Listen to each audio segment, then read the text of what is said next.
Καλημέρα Ελλάδα, καλημέρα Λίμνος, καλημέρα φίλοι του καναλιού του Στάθη. Ελπίζω να είστε όλοι καλά.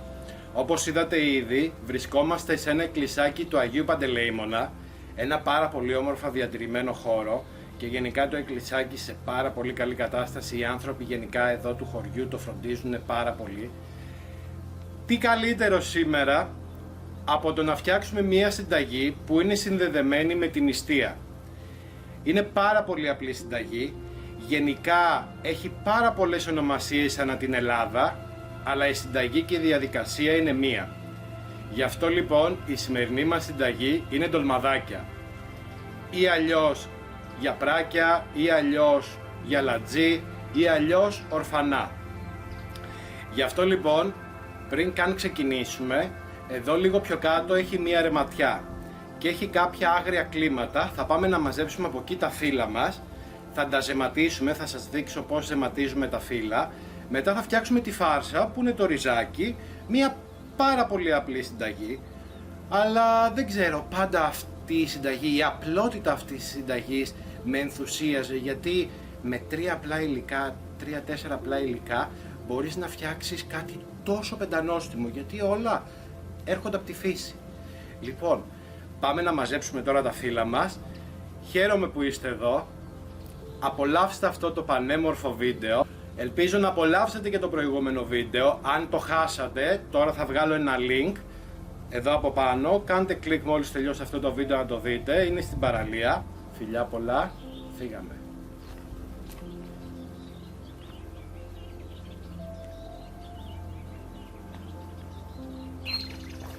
Φτάσαμε και στην κλιματαριά μας. Όπως βλέπετε είναι μια άγρια κλιματαριά. Θέλουμε φύλλα τα οποία να μην είναι πάρα πολύ μεγάλα και πάρα πολύ μικρά. Ένα μέτριο μέγεθος. Έτσι μου μάθανε, έτσι σας δείχνω και εσάς. Αυτό εδώ είναι τέλειο. Το βλέπετε. Αυτό τώρα θα πάμε να το ζεματίσουμε, ώστε να το ετοιμάσουμε για να βάλουμε μέσα τη φάρσα και να το τυλίξουμε. Βγάζουμε αυτό εδώ το κοτσανάκι. Όπως βλέπετε τα νεύρα, πάντα το ντολμαδάκι το τυλίγουμε από την πλευρά που είναι τα νεύρα. Είμαστε έτοιμοι, πάμε να τα ζεματίσουμε και να ξεκινήσουμε την πανέμορφη συνταγή μας.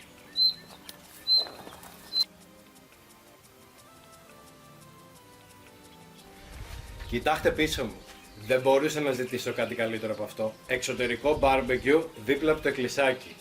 Λοιπόν, τώρα πάμε να ανάψουμε τη φωτίτσα μας για να βάλουμε πάνω το κατσαρολάκι, ώστε να ζεματίσουμε τα μπελόφυλλά μας και να είναι έτοιμα για τύλιγμα, και αμέσως μετά θα βάλουμε το τηγανάκι μας πάνω να φτιάξουμε το ριζάκι μας που θα μπει μέσα στα μπελόφυλλα.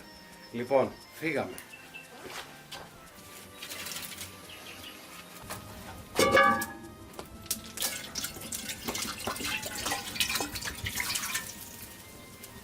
Αυτό το νερό μας έχει βράσει. Τώρα θα ρίξουμε μέσα τα φύλλα μας να μαλακώσουν, ώστε να είναι έτοιμο. Έχουμε και το τσιμπιδάκι μας για να τα βγάλουμε.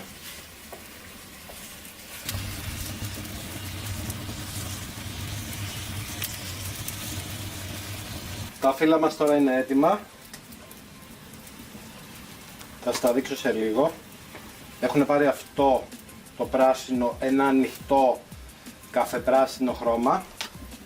Θα τα αφήσουμε λίγο να κρυώσουν.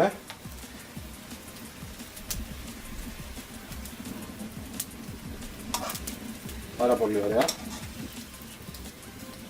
Και τώρα πάμε να φτιάξουμε τη φάρσα για τα ντολμαδάκια μας, που είναι το ρύζι.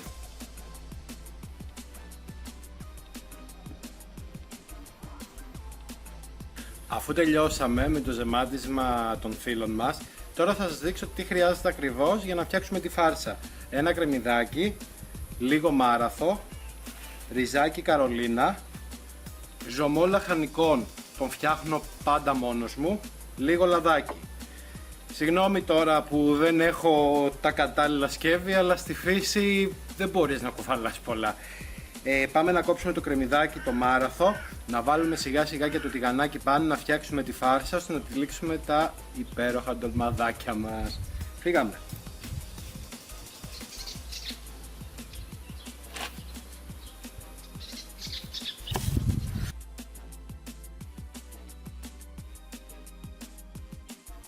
Το τραπεζάκι κουνάει λίγο. Πάλι καλά που βρήκαμε και τραπέζι σήμερα. Θέλουμε αυτό εδώ πέρα. Πάρα πολύ ωραία. Πάμε να κάνουμε και το μάραθο και να ξεκινήσουμε τη συνταγή μας.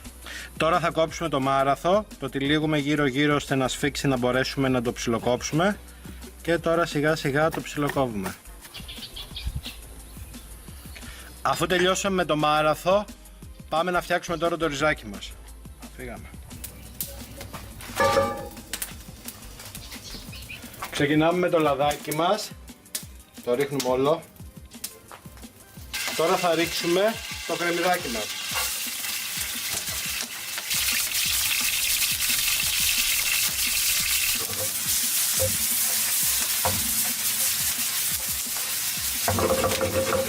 Αν δεν μπορείτε έτσι, μια ξύλινη κουταλίτσα. Αφού το κρεμμυδάκι μας έχει κάψει, θα ρίξουμε το ριζάκι Καρολίνα. Και αυτό το ίδιο, ένα γρήγορα να κάνουμε όλο μαζί. Να καβουρδιστεί και μετά να βάλουμε το ζωμό μας και στο τέλος το νεράκι μας. Τώρα το ζωμό μας και τώρα το νεράκι μας. Να σκεπάζει το ρύζι, χοντρό αλάτι από τις αλικές της Λίμνου. Ελπίζω να πάμε στις αλικές να τις δείτε, είναι φανταστικές. Και λίγο μαύρο πιπεράκι.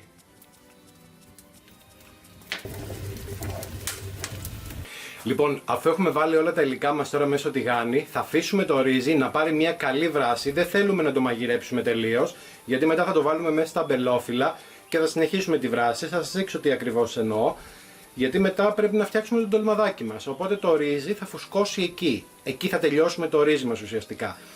Τώρα τι θα κάνουμε? Αφού το ρύζι το βγάλουμε, θα ρίξουμε και μία χούφτα το μάραθο που σας έδειξα που ψιλόκοψα πριν, ώστε να βγάλει και αυτό τα αρώματά του και τις γεύσεις του. Εντάξει, πάμε τώρα να φτιάξουμε επιτέλους το ντολμαδάκι και να σας δείξω τον παραδοσιακό τρόπο τυλίγματος. Πάμε.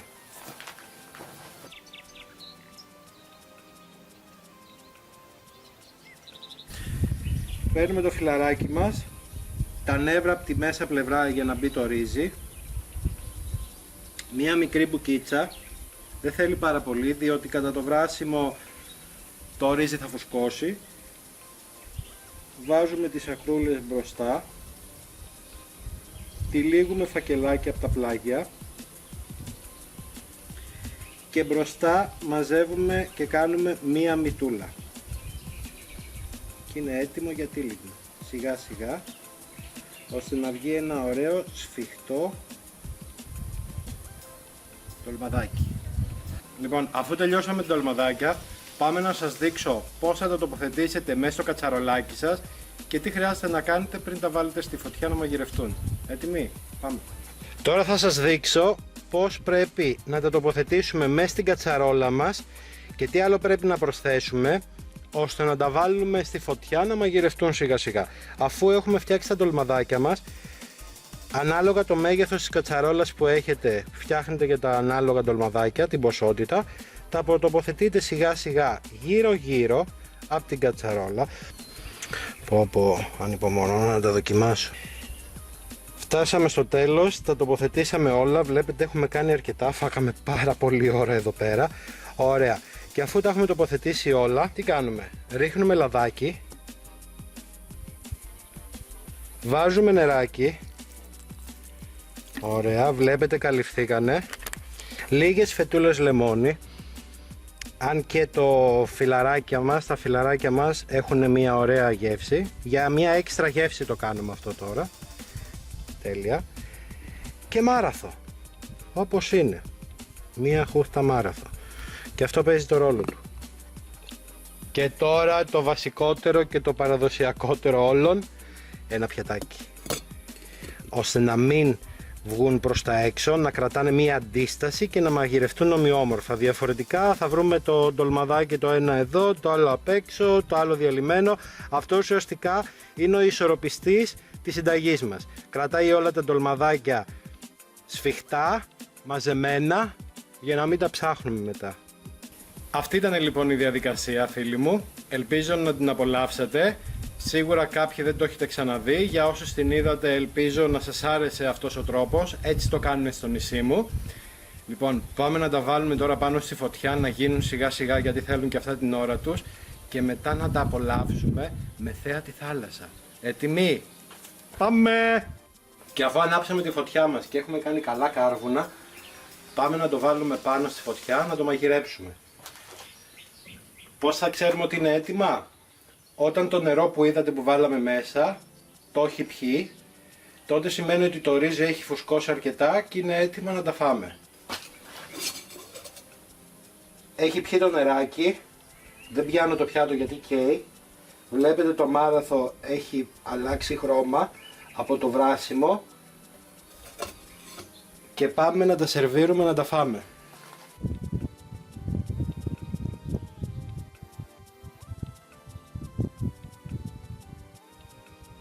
Και η ώρα της δοκιμής έφτασε. Πιστεύω είναι η καλύτερη ώρα γιατί έχουμε τελειώσει με το βίντεο.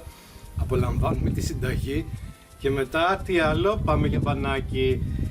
Όπως βλέπετε έχω βάλει και λίγο γιαουρτάκι. Έχω ψιλοκόψει λίγο μάραθο και λίγο ελαιόλαδο, τίποτα άλλο. Το λεμονάκι εδώ πέρα απλά έκοψα έτσι λίγο για ντεκόρ.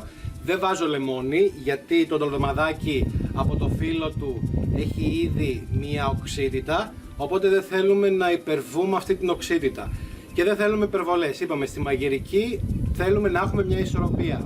Όταν πηγαίνουμε για κάτι παραπάνω χωρίς να ξέρουμε τι κάνουμε, τότε απλά σακατεύουμε μια συνταγή. Η απλότητα είναι το βασικό, γι' αυτό και όλας πλέον οι τάσεις της μαγειρικής έχουν γυρίσει στην παραδοσιακή κουζίνα. Και όχι μόνο εδώ πέρα στην Ελλάδα, δούλεψα και στο εξωτερικό, είδα και στο εξωτερικό ακριβώς το ίδιο πράγμα πάνε να κάνουν. Αρκετά με αυτά. Η ώρα της δοκιμής. Βουτάμε και σε λίγο γιαουρτάκι, γιατί το γιαουρτάκι έτσι δίνει μια δροσιά.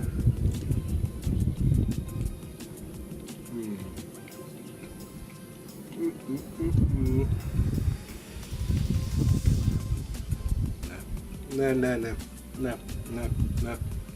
Είμαι περήφανος γιατί έκανα το ντολμαδάκι της γιαγιάς μου και αυτό για μένα είναι ό,τι καλύτερο.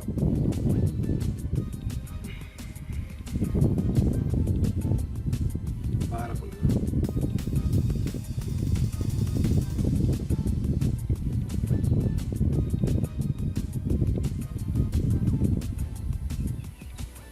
Το μάραθο βγάζει μια γεύση ούζου, αλλά σε μια τέτοια αρμονία με όλα τα υπόλοιπα που είναι τέλειο. Πίσω μας θαλασσίτσα, δεν γίνεται να είσαι σε νησί και να μην έχεις θάλασσα στο πλάνο σου, δεν γίνεται. Θα τα φάω όλα. Έλα να φας. Με φαγές. Ο κάμεραμαν έχει φάει ήδη. Ελπίζω να απολαύσετε αυτή την πεντανόστιμη και τόσο απλή συνταγή. Και εσείς οι καινούργιες νοικοκυρές, οι καινούργιες μαγείρισες, μάγειρες, νοικοκυρές και νοικοκυρέοι, δοκιμάστε τη. Είναι πάρα πολύ ωραία συνταγή. Απλή συνταγή, απλά υλικά. Τώρα αν δεν βρείτε φρέσκα αμπελόφυλλα, που εκεί είναι η όλη μαγεία, υπάρχουν και κονσέρβες. Όχι ολόκληρο, αμπελόφυλλο. Αλλά σας συνιστώ να το κάνετε με φρέσκα αμπελόφυλλα, είναι μαγεία. Αν σας άρεσε αυτό το βίντεο, κάντε ένα like, κάντε μια εγγραφή, είναι κάτω αυτό το κόκκινο κουμπάκι που λέει εγγραφή, και αν σας άρεσε τόσο πολύ, κάντε το μια κοινοποίηση να το δουν και οι φίλοι σας. Και θα χαρώ πάρα πολύ την επόμενη φορά να είναι και οι φίλοι σας να δουν το επόμενο βίντεο. Σας φιλώ γλυκά, να είστε όλοι καλά, φιλιά πολλά από τη Λίμνο και να περνάτε όμορφα και καλή σας μέρα, καλή Κυριακή, γεια σας.